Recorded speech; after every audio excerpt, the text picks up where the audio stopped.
안녕하세요. 이다만병원의 노기환 원장입니다. 오늘은 끊이지 않던 혀통증, 두통, 소화불량, 감정치료로 회복의 전환점 맞다라는 주제으로 말씀드리겠습니다. 다시 말해서 혀도 아프고 머리도 아프고 소화된다는 환자에 대한 내용을 말씀드리겠다는 건데요. 우리가 보통 혀통증 하면 많습니다. 혀통증에는 두 가지가 있습니다. 고름이 차거나 수포가 생기거나 그런 혀통증 환자들은 일부고요. 대부분 환자들은 혀를 봤을 때 아무 이상도 없는 혀통증 환자가 굉장히 많습니다. 그런데 이런 환자들이 대부분 병원에 가면 외면당합니다. 또 내지는 잘 치료도 안 되기 때문에 주로 신경정신과 진료를 받기를 권유받는데 잘 낫지 않고 리보트리라는 약을 처방받는 게 답니다. 근데 실제로는 잘 낫지 않거든요. 이 환자들은 고치기 되게 난해하지만 또 잘 고쳐지기도 하는 환자이라서 너무 절망적으로 찾지 마시고 치료받으라는 의미에서 제가 이 환자 케이스를 말씀드린 겁니다. 혀통증의 가장 큰 원인은요, 1차적으로는 역류성 식도염의 합병증으로 보셔야 됩니다. 그런데 그 역류성 식도염이 단순한 역류성 식도염이 아니더라는 거죠. 첫째, 새끼나 위장의 담적으로 인해서 역류가 일어난다는 것은 일반적인 담적병 환자하고 비슷합니다. 근데 이 환자들은 여러 가지 개입된 요소들이 있어요. 첫째, 스트레스나 피로로 인해서 심장에서 간에서 화기가 혀로 갑니다. 그 다음에 심장 기능이 되게 약해져 있는 경우가 많아서 혀로 충분한 혈액 공급을 못합니다.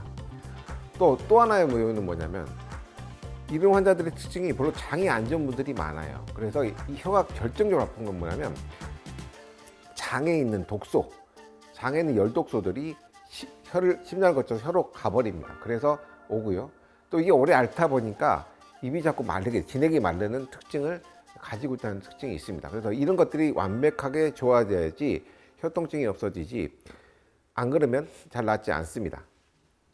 그래서 환자들 같은 경우 중증과 경증을 보면 환자들이 얼마나 심하냐, 경하냐 보면 경한 환자들은 솔직히 약간의 치료만으로도 좋아질 경우가 있고요. 중증 환자는 정말 적극적으로 치료해야 되는데 혀통증 환자의 가장 큰 특징은 입이 마른다는 겁니다. 이 입이 마른 것들이 좋아지기 시작하면 치료해서 좋아지면 환자들이 좋아지는 걸로 보면 되는데 중증 환자들은 혀 색깔이 일단 청자색을 띠는 경향이 좀 있어요. 심한 경우는 정말 파랗습니다. 그 다음에 혀가 건조한 경우도 있고 혀가 위축되어 있는 특징이 가지고 있어요. 그게 좀 덜한 분들이 경증 환자를 보는데 그럼 경증 환자는 괜찮냐? 아니, 경증 환자도 굉장히 힘들어합니다. 중증 환자가 심하다는 것일 뿐이죠. 이런 혀통증의 예후는 어떤 사람들이 잘 낫느냐 보면 향정신성 의약품을 안 먹는 분들이 잘 낫습니다. 이런 혀통증 환자들이 보통 수면제나 안정제나 우울증약이나 이런 걸 드시는 경우가 되게 많거든요. 이걸 먹으면 입이 말라요. 그래서 낫질 않아요. 그러니까 이 약을 끊게 하는 게 중요한데 잘 못 끊어요, 한번 먹으면. 그래서 제가 치료를 할 때 이런 약을 드시는 분들은 좀 오래 걸리고 좀 환자들하고 많이 서로 노력을 해야 되고 이런 것들을 안 드시는 분들은 금방 좋아진다고 보시면 되겠습니다. 또 잘못된 식생활 습관에 대해서 맵고 짠 거 먹고 술, 담배 하시는 분들은 입이 마르기 때문에 잘 안 낫고요. 또 체중이 많이 떨어져 있거나 쇠약해진 분들은 이 병으로 많이 시달렸다는 의미가 돼요. 그래서 오래되다 보니까 잘 안 낫고 체력이 약하기 때문에 잘 안 나는 경향이 있고 또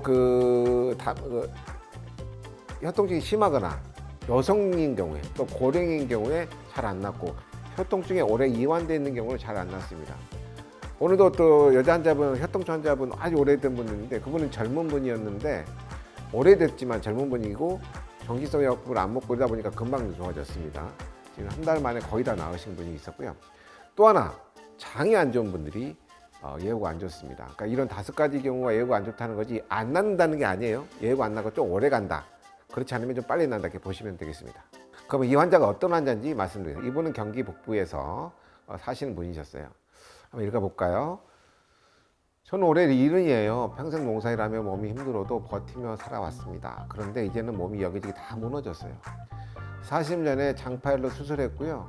장파일로 수술했다. 이러면 이분은 장 유착이 있을 수 있기 때문에 장이 안 좋을 겁니다. 30년 전에 난소암 수술도 받았어요. 복부술 또 했네. 그러면 장 유착이 또 있겠죠?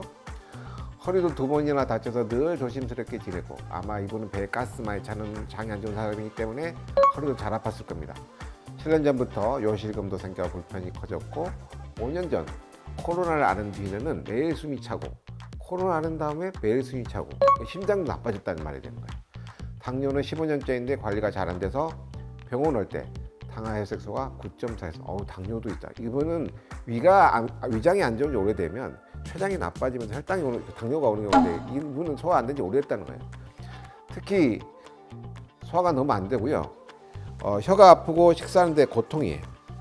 목엔 이물감이 있어서 약을 안 먹으면 물도 삼키기 어렵고 혀는 부분도 쓰리고 입안은 고뇌음이 자주 생겼습니다. 또 사라지길 반복해요. 음식을 먹으면 속이 쓰리고 올라오고 가스도 차고 혀 통증이 너무 심해서 두통으로까지 이어지고 하루에도 액상 두통약을 한두 병씩 마시면서 지냈어요. 더 이상 이렇게 살아서는 안 되겠다는 마음으로 저희 병원을 찾아오셨습니다. 한번 볼까요? 이분을 보고 제가 이제 그림을 그려봤죠. 명치의 채기가 엄청 심한 거예요. 윗배에 막 굳어진 덤적 심하고 아랫배는 가스가 꽉 차요. 아까 말씀드렸잖아요. 혀통증 환자는 뭐라고요? 채기나 담적에서 역류가 일어나고 장이 안 좋아되죠. 그리고 잦은 소화불량과 속쓰림, 더부룩함, 트림, 역류 이런 증상을 가지고 있으셨고 잘 보면 이 사람은 등이 아프고 목에 이물감도 있고 잠도 잘 못 자고 이런 경향성을 띠니까 어떻게 해요? 심장도 안 좋을 가능성이 굉장히 큽니다. 그 다음에 이분이 계속 스트레스 받고 살았고요. 그래서 혀의 여러 부위에 문제가 생겼던 환자십니다. 그래서 증상으로 보면은 뭐 혀통증도 나고 소화도 안 되고 머리도 아프고 이랬던 환자십니다. 그리고 과거력이 화려하잖아요. 당뇨, 장파열, 난소암, 척추외상, 요실금, 비형간염, 이분 간염도 있었어요. 코로나 후유증도 가지고 있었고요. 약도 보십시오. 굉장히 다양합니다. 당뇨약, 궤양약 이렇게 드시면 위가 편할 수 없을 뿐만 아니라 입이 자꾸 마르기 때문에 혀가 더 아플 수밖에 없는 환자가 되는 겁니다. 이분 치료하다니까 처음에 명치답답 같은 경우에 치료하니까 바로 증상이 개건감되기 시작을 했어요. 이번은 총 12일 동안 입원했는데 증상이 개선되셨고요. 목이물감이 보면은 빨간색으로 되는데 이것도 이제 입원한 지 며칠 되지 않은 줄어들기 위해서 나중에 감소된 걸 볼 수 있습니다. 또 두통 같은 경우도 며칠 만에 증상이 개선. 이분 같은 경우에 그동안 어떤 치료도 좋지 않았는데 입원하고 음식 조절하면서 채기 없애고 담적 치료하면서 약과 치료를 통해서 치료하다 보니까 증상이 빨리 개선되었던 환자라고 보시면 되겠습니다.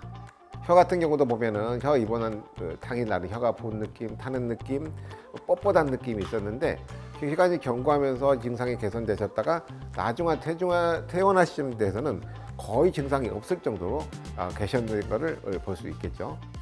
혀를 볼까요? 혀 색깔도 처음에 자색을 띠다가 영상이 약간 좀 이제 색깔이 좀 확연하게 드러나지 않는데 사진을 찍다 보면 원 모습보다 좀 덜하게 나옵니다. 처음에 자색이나 이런 걸 띠다가 점점 정상적인 부드러운 붉은색으로 바뀌고 혀에 치인도 없어지고 통증도 감소되고 가장 중요한 게 뭐라고요? 혀의 갈증이 없어집니다. 입안의 갈증이 없어지면서 좋아지는 것을 볼 수 있습니다.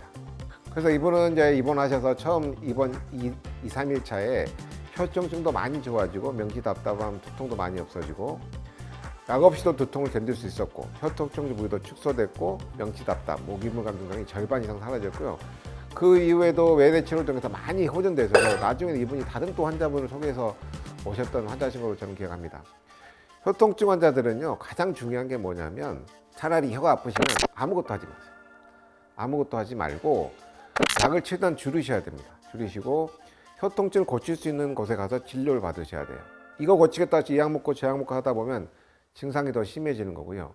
어떤 치료를 받았더니 입에 갈증이 없어지더라. 그러면 환자분 그 치료는 맞는 겁니다. 낫는 건데 만일에 어떤 치료 받았더니 갈증은 없어지고 통증도 증가된다. 이건 굉장히 위험한 겁니다. 그래서 제 생각에는 증상적으로는 그렇고요.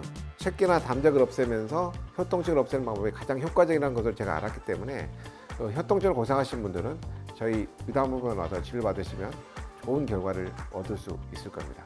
지금까지 유담학병원의 노기영 원장이었습니다. 감사합니다.